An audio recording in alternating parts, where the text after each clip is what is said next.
Welcome back. We're looking to the future in this edition of Stuart's Audacity Tips. We're at an interesting and exciting point in the history of Audacity. Version 4 brings many changes, and some of them are very exciting enhancements to our favorite audio editor. It's a great time to spread the word about Stuart's Audacity Tips. First, before I say anything else, please pay attention to this one point. Audacity 4 is not ready for production use. Let me say that again. Audacity 4 is not ready for production use. In other words, please do not download and install Audacity 4, currently Alpha 2, on your production computer. You will regret the decision. Never mind the time it takes you to put things back the way you had them. The Audacity development team is making great strides toward a release version of Audacity 4, and they've made alpha versions available so that we can watch those strides happen. It's a great thing for transparency of the development process, but alpha versions are not intended for production use. They're not even ready for beta testing. And beta versions, though much nearer production-ready status than alpha versions, won't be quite there when they arrive either. If your income stream depends on Audacity, don't ever install pre-production alpha or beta versions. Hey, just a quick reminder, help support the channel. Do the YouTube stuff, maybe go over buy a book. Here's a QR code. Now back to the tip. Thanks. So what's interesting? Well, there are many interesting changes that come with Audacity 4. For starters, the logo is changing. Here's the Audacity 4 logo compared with the latest Audacity 3 logo. The differences are dramatic and intentional.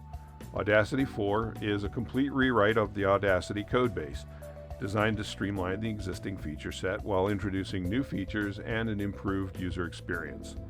The biggest and most notable change is Audacity's appearance. Here's a screenshot from Audacity 4 with my favorite scratch track recorded. And here's another screenshot of the very same thing, this time with the settings changed to use Audacity 4's new modern workspace design instead of the classic workspace shown above, and using the colorful setting for clip style instead of the classic clip style. Audacity 4 will also allow you to configure your own workspace and save it, so you'll be able to set the interface up just the way you like and save that workspace as a preset. In case anything ever gets changed, you'll be able to put it back the way you like with a mouse click. I'm not getting into specifics of the interface options because they're likely to change before release, and that's the nature of software development. So, the future of Audacity is looking very interesting, but it is in no way ready for you to adopt for real. In fact, the list of missing features is a lot longer than it seems at first glance of the new interface design.